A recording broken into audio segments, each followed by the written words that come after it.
अभी आपने कहा कि जो 30 साल से कम उम्र के जो नौजवान हैं, 30 साल के अराउंड 30 जो जिनकी एज है, वो बिलअमूम ज़्यादा सुसाइड कर जाते हैं। नंबर 1 डिप्रेशन के मरीज।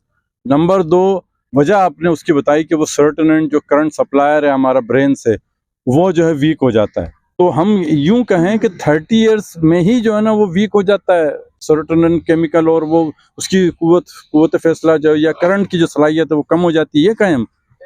30 का ये है कि उस वक्त उसकी पर्सनालिटी बन भी रही होती है और वो चीज़ें जो है उसको आना शुरू हो जाती हैं।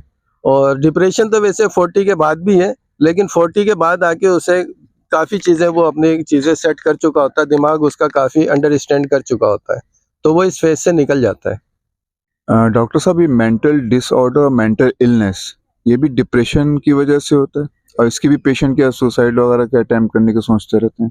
मेंटल डिसऑर्डर, मेंटल इलनेस एक वसी टर्मिनोलॉजी है, ब्रॉड है, जिसमें डिप्रेशन, शिज़ोफ्रेनिया, बाइपोलर डिसऑर्डर, तमाम बीमारियां दिमागी नफ्सियाती जो है वो आ जाती हैं, तो उसे मेंटल डिसऑर्डर या मेंटल इलनेस कहते हैं। उसके लिए चैप्टर का नाम जो होगा वो मेंटल इलनेस या मेंटल डिसऑर्डर होगा।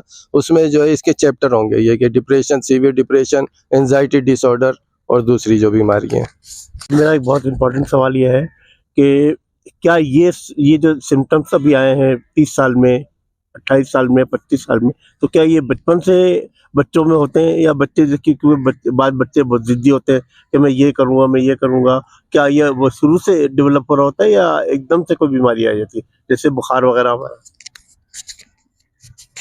वैसे तो किसी भी उम्र में आ सकता है डिप्रेशन, बच्चों में बहुत कम कॉमन देखा गया, बहुत कम है, क्योंकि वो ब्रेन के वो इससे डेवलप नहीं हो पाते जिससे कि वो इरादे और ये चीज़ें प्लान वगैरह वो तरतीब दे सके।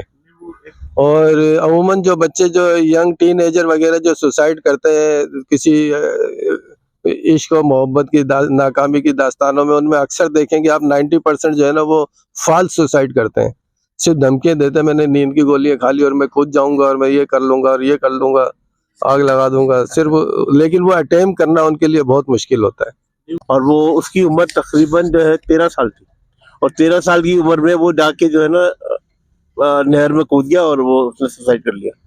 तो वो जो आपने कभी कहा ना कि वो किसी लड़की के चक्कर में था, तो वो 13 साल का था वो तकरीबन।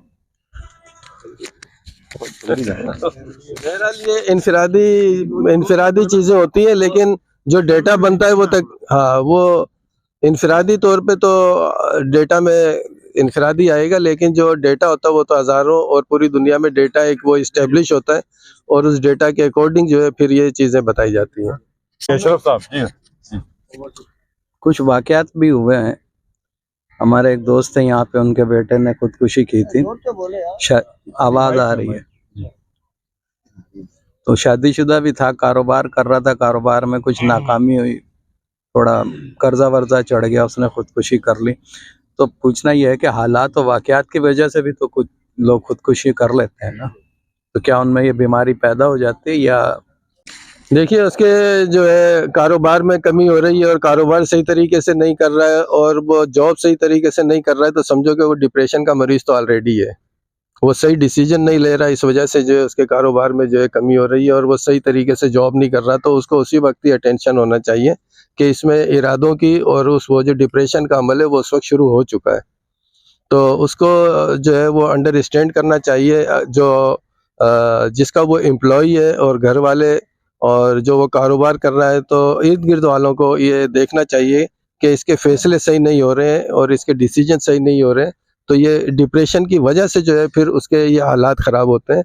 तो वहीं पे जो है ना उसको मोरल सपोर्ट देनी चाहिए और उसको चेकअप कराना चाहिए कि अगर कोई सही तरीके से परफॉर्म नहीं कर रहा है तो डिप्रेशन का अमल उसी वक्त से शुरू हो चुका, तो फिर वो लास्ट स्टेज में आके फिर ये अटेम्प्ट कर लेता है। जिंदगी और मौत जो अल्लाह ताला ने कहा मेरे पास है, वो मैं उसकी कब पैदा हुआ कब मरेगा उसके जो शेड्यूल है वो दे दिया उसने, ये सब कुछ है।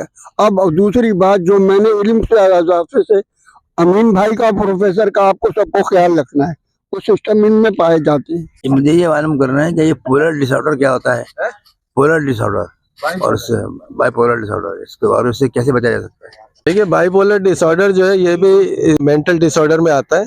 इसमें एक मर्तबा तो बहुत ज़्यादा हाइपर होता है और एक मर्तबा जो डिप्रेशन फेस में जाता है।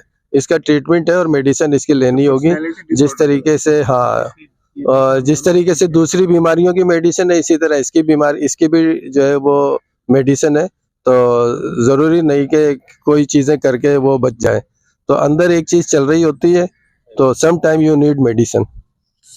अच्छा डॉक्टर साहब, एक चीज देखी गई, जो लोग नाइट पर जो नींद की दवाइयां खाते हैं उससे लोग डिप्रेशन की तरफ ज्यादा जाते हैं, ये चीज नोट की गई है। बेसिकली होते ही डिप्रेशन के मरीज हैं, तो इसलिए वो नींद की दवा खा रहे होते हैं। वो कहा ना कि सही तरीके से मैनेज नहीं कर रहे होते लाइफ को, तो दिमाग की कमजोरी की वजह से वही केमिकल उनके जो है उसी वक्त डिस्टर्ब होते हैं। डॉक्टर साहब, ये ड्रग्स एडिक्ट होते हैं, ये भी देखा गया कि ये थोड़ा साइकोलॉजिकली तौर पे काफी इस तरह के मेंटल इलनेस की बीमारी में मुब्तला हो जाते हैं।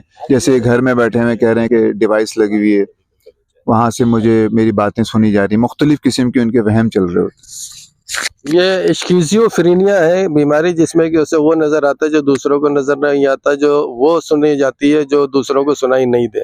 ये स्किज़ोफ्रेनिया की एक डिजीज है और ये सब कुछ करते हैं, ये मेडिसिन भी लेते हैं, ड्रग्स भी लेते हैं, सब कुछ करते हैं, ये मार भी देंगे और मर भी जाएंगे। तो स्किज़ोफ्रेनिया जो है जिसमें ये एक अलग है, इसको हम बाद में डिस्कस कर लेंगे। ब्रेन में केमिकल ज्यादा बन रहा हो जैसे सईद भाई के, तो फिर क्या पोजीशन होगी?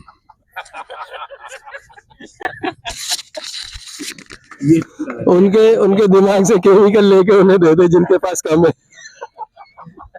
यहीं पे हम ब्रेक लेते हैं और उनके लिए जो है हम दुआ गो हैं कि अल्लाह ताला जो है हम सबको जो है वो ऐसे गम और ऐसे दुखों से बचा के रखे।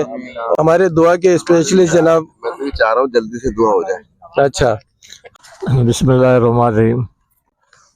डॉक्टर तारिक जमील साहब और उनके भाई डॉक्टर ताहिर कमाल साहब बहुत अच्छे लोग हैं और अपने इलाके की बड़ी खिदमत कर रहे हैं। तो उनके बच्चे के सुनकर हमें भी बड़ा सख्त अफसोस हुआ। अल्लाह ताला उनको जन्नत फिरदौस में मकाम अता फरमाए और उनके लवाइक उनको सब्र जमील अता फरमाए। तो बाकी जो है ज़िंदगी मौत अल्लाह के हाथ में है। मेरे इल्म में तो यही है कि घरेलू झगड़ों से भी हो जाता है, बाज़ औक़ात कई बीमारियों से भी हो जाता है। अल्लाह ताला उनकी मग़फ़िरत करे, जैसे भी उनके साथ वाक़या हुआ अल्लाह ताला उनको सब्र जमील अता फरमाए। और अल्लाह ताला हम सब दुआ गो हैं कि अल्लाह ताला उनकी मग़फ़िरत फरमाए और हम सबको सिरात मुस्तकीम पर चलने की तौफ़ीक़ अता फरमाए। अल्लाहुम्मा सल्लि अला सय्यिदिना मुहम्मदिन व अला आलि सय्यिदिना मुहम्मदिन व सहाबिहि बारिक वसल्लम। अल्लाहुम्मा रब्बना आतिना फिद दुनिया हसनतन व फिल आखिरति हसनतन व क़िना अज़ाबन नार व क़िना अज़ाबल क़ब्रि व क़िना अज़ाबल हश्र व क़िना अज़ाबल क़र्ज़ि व क़िना अज़ाबल मर्ज़ व क़िना अज़ाबद दुनिया व क़िना अज़ाबल आखिरह व क़िना अज़ाबल मौत। अल्लाहुम्मा रब्बना आमन्ना फ़ग़फ़िर लना वरहमना अन्ता ख़ैरुर राहिमीन। अल्लाहुम्मा रब्बना ला तुज़िग़ क़ुलूबना बअद इज़ हदैतना हब लना मिन लदुनका रहमा इन्नका अंतल वहाब। अल्लाहुम्मा रब्बना अफ़रिग़ अलैना सब्रन व तवफ़्फ़ना मुस्लिमीन। फ़ातिरस समावाति वल अंता वलिय्य फ़िद दुनिया वल आखिरह तवफ़्फ़नी मुस्लिमन व अल्हिक़नी बिस्सालिहीन। रब्बना ला तुआख़िज़ना इन नसीना व अख़्ताना। अल्लाहुम्मा रब्बना वला तहमिल अलैना इसरन कमा हमलतहु अलल लज़ीना मिन क़ब्लिना। रब्बना वला तुहम्मिलना मा ला ताक़त लना बिही वाफ़ु अन्ना वग़फ़िर लना वरहमना अंता मौलाना फ़ंसुरना अलल क़ौमिल काफ़िरीन। अल्लाहुम्मा रब्बना ज़लमना अनफुसना व इल्लम तग़फ़िर लना व तरहमना लनकूनन्ना मिनल ख़ासिरीन। अल्लाहुम्मा रब्बना तक़ब्बल मिन्ना इन्नका अंतस समीउल अलीम व तुब अलैना इन्नका अंतत तव्वाबुर रहीम। सल्लल्लाहु तआला अला खैरि ख़ल्क़िही नूरि अर्शि मुहम्मदिन व अला आलिहि व सहाबिहि अजमईन बिरहमतिका या अरहमर राहिमीन।